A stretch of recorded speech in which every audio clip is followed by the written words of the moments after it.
ችግርን እንፈታለን። ችግርን መንግስት ያያል። Jireenya Itoophiyaa keessatti namni gara nyaata dhiisuu qofatti sun ta'in gara qullaa deemuutti illee dhihaateetiin jira. Ilmi namaa waan surreen bitatu dhabee surree takkatti kan gatiin ittiin bitamu 2,000 paantii hattan kophee bitachuu dadhabeetiin ilmi namaa gara qullaa deemuutti dhiyaatee jira. Dur Itoophiyaa keessatti daa'imman waggaa 3 waggaa 2 hidhaa gadiin qullaa deema. Amma ammoo ilmi namaatis qullaa deemuu dhiyaatee jira. Guyyaa takkatti keessatti zayitiin gatiin isii dibilii waan dabaleef fuula miidiyaa hawaasummaa irratti namni hedduun qoosaadhaan akkasuma wantoota garaagaraatiin ibsataa jira. Yoo ati ammootu bifa dhugaa gooteetiin gabbaateetiin kan himatu taate shanee yookiin juuntaa taata waan taateef namni akkuma qoosaatti himataa jira. Adda kanarraa waliin laalla. Akkam jirtu nagaa isin irraanfanne. Kabajamtootaa fi jaallatamtoota ilmaan Oromoo nageenyi isin badhaadha. Baga jiraattan baga irra deebiidhaan gara chaanaalii koo dhuftan. Guyyaa addaa kana waa'ee qaala'insi jireenya Itoophiyaa zayitiin guyyaa takkatti 2,000 galuu irraa waan tokko lama anis ilaalachuudha. Kabajamtootaa fi jaallatamtoota zayitiin qofti guyyaa 2 keessatti gatiin isii dabilii dabaleetiin namni fuula miidiyaa hawaasummaa irratti bifa qoosaatiin ibsataa jira. Yoo ammootu ati dhugaa gooteetiin gatiin maaliif akka naannatti qaala'aa jetteetiin kan mootummaa dura dhaabbattu taate shanee yookiin juuntaa taatee gara qaalittiitti adamfamta. Nabsees naa badaachuudha. Itoophiyaa keessatti zayitii qofa osoo hin ta'in jireenya guutumaan guutuutti qaala'e.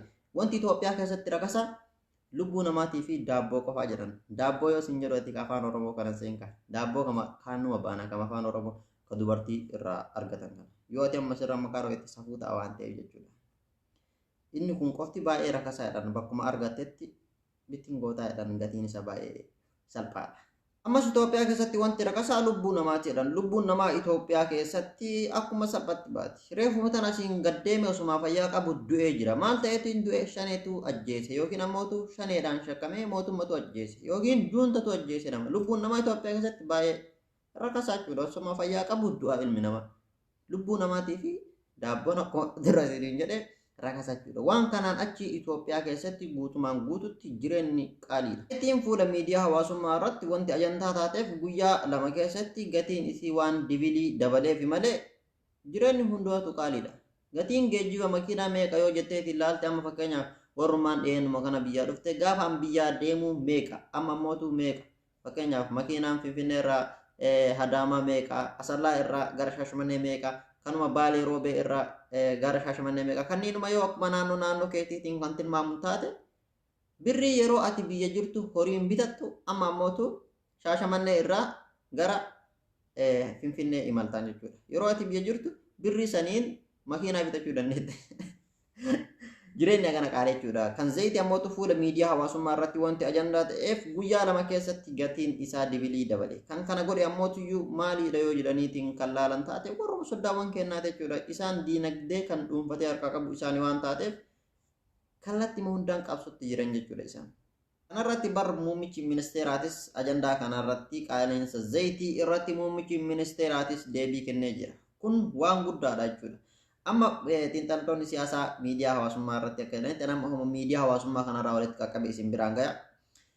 Wanta kana wanti akkana godhaniif qaala'insi zayitii kun furmaanni isaa kan ta'u salliixa heddummeessinee dhaabuudha. Iddoon salliixatti dhaaban kun eessa jedhaniiti yoo yaadan ammootuyyuu Wallaggaa fi karaa daangaa Amaaraa kana jechuudha.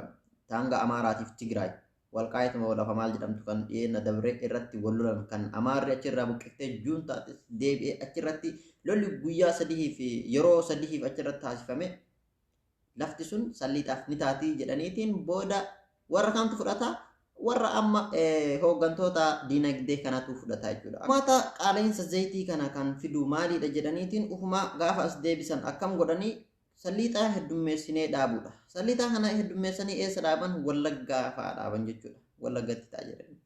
Kana ammootu kan jiraa jiru ana osoo hin ta'in xiinxaloota siyaasaati jechuudha.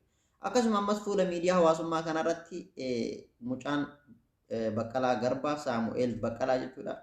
Mootummaan Suudaanii gaafa hangoo irraa ka'u Umar Albashir jalqaba irratti wanti inni qaalessee gaazii fi daabboodha jedhan. Daabboo kan nyaatan kana kan akka dura reefsiin jedhe kana miti. Qaalessee booda uummanni waan godhu dhabeetiin as deebi'eetiin mootummaa isaa nyaatee hangoo irraa ari'e jechuudha. Namni yoo gaaza hin argatin galiin wanti inni irraa argatu harki caalu makiinaadha waan taateef kun taaskii dalagatee kun ammootu bashannanaaf makiinaan bobba'eetiin galiin harki caalu walitti qabamaa jechuudha. namni yoo gaaza hin argatin yoo waan nyaatu hin argatin abzara maraara guddinaa jedhe wanta nyaatu yoo dhabe ummanni mootummaa nyaataa jedhe jechuudha. Kanarratti mootummaan keenya kan Itoophiyaatis akkana ta'innaa kan jedhuun ishee akkama jechuudha. Kanaaf mootu kan xiinxallu ana osoo hin ta'in xiinxallotu siyaasaati. Amma akka ummanni jedhutti akka amma xiinxaltoonni jedhanitti furmaata kana ni kenna gaafa jedhan dachima Oromiyaa kana keessa salliixaa heddummeessinee dhaamna furmaata zayitii qaala'insaanii ta'a jedhanii dachima tana fudhatan. Akkas jedhanam. Kun bar siyaasa mataa isa danda'eef keessaa qaba. Isin amma fuula miidiyaa hawaasummaa irratti viidiyoolee namni qoosaa bifa garagaraatiif hojjete isin guyyaa hadhaa kana asirratti bittiin dukkee irraa goonee irraa laalla jechuudha. Fuula miidiyaa hawaasummaa kana gubbatti deddeemu namni hedduun bifa qoosaatiin zayitii koo jedheetiin kan garaa jala uf kaayatu akkasuma namni hedduun qusannaa zayitii marfeedhaan waraabeetiin gara distiitti geessa namni hedduun ammootiyyuu zayitii koo uf jala sin baasu jedhee iddoo hirriba ofiitti kaayetiin baxxaajaa itti mareetiin kan waliin ciqisu hedduutu mul'ata jechuudha fuula miidiyaa hawaasummaa kanarratti namuyyuu bifa qoosaatiin gabbaaseetiin ibsataa jiraachuudha rakkoo isaan keessa jiru kana maaliif jennaan yoo ati kan dhugaa gooteetiin gabbaatee zayitiin maaliif natti qaalaayyatteetiin kan ati gabbaatee hiriira baatu taate shanee yookiin juuntaa taateetiin adamfamtee ajjeefamuu yookiin ammootu gara qaallittiitti osi darban jechuudha. Namni kanaafuyyuu bifa qoosaatiin akkuma barri itti jirutti deeman waan taateef bifa qoosaatiin ibsataa jiraachuudha. Kanarraa waliin ilaallaa mee jalqaba irratti viidiyoo Dr. Naafiyaa Digeetuu kana irra.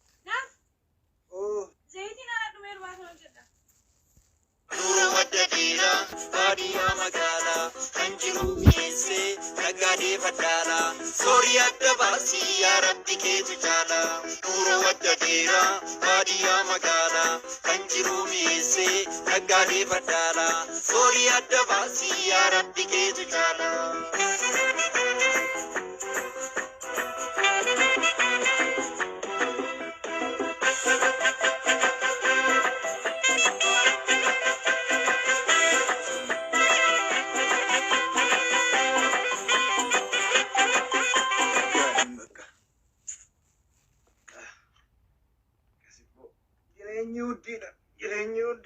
Jireenyi guddina. Zayitii koo. Kun ammootuyyuu zayitiin makiinaa gubbaa jirti. Inni ammootuyyuu bannaatis yoo rakkoon nu jidduu jiraate mariidhaan furannaa makiinaa irraa bu'i jedheenii kadhatutti jira jechuudha. Beeki kunillee namni yoo gara biraatiin ibsachuu dadhabe gara qoosaatiin ibsata. ችግርን እንፈታለን። ችግርን መንግስት ያያል። Ijoollee zayitii liitira 5 shaanxaa 5 keessatti awwaaleetni mana keessaa gafuudhee yeroo itti fayyadamuu barbaade shaanxaa 5 qulfii baneetiin zayitii liitira 5 keessaa fuudhee marfeedhaan erga hanga barbaadu itti fayyadame booda shaanxaa 5ffaa keessatti deebisuudhaan siree jalatti awwaalee akka itti fayyadamaa jiru viidiyoo waraabeen fuula miidiyaa hawaasummaa irratti mul'isee jira. Kanallee daawwannu kottaa daawwadhaa hanga xumura viidiyoo.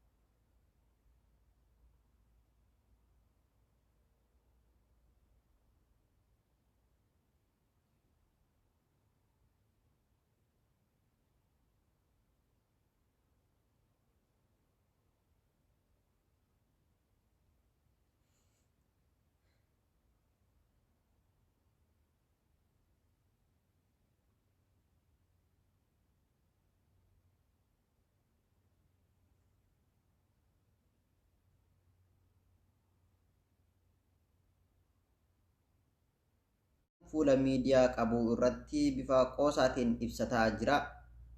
Kana qofa osoo hin ta'in Abbo Guyyoo Waariyoo Abbaa Jirmaatis gaazexeessaan OMN anis gaazexeessummaa tana dhiiseetiin galee zayitii naggaadha karaa qaxxaamuraatiin tujjaara jechuudhaan fuula miidiyaa hawaasummaa irratti ibsateetiin jira.